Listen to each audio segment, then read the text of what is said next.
Hello crafters, welcome back to Code Crafters. In today's video, we are going to explore basic structure program. So, let's get started. The given code defines a structure named student.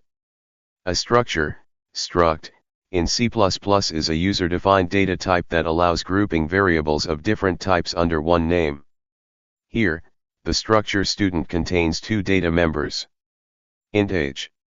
An integer variable to store the age of the student. String name. A string variable to store the name of the student. Since structures do not include any functions by default, they only act as a container for related data. Main function. The execution of the program begins with the main function. Inside this function, an instance, or object, of the structure student is created.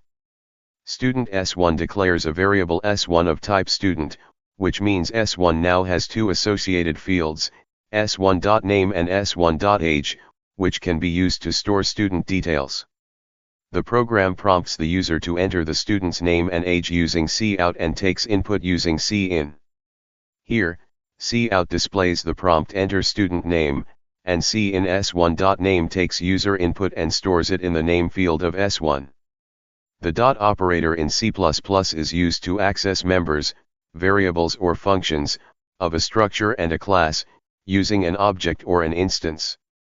It allows accessing both variables and functions within structures or classes using an instance.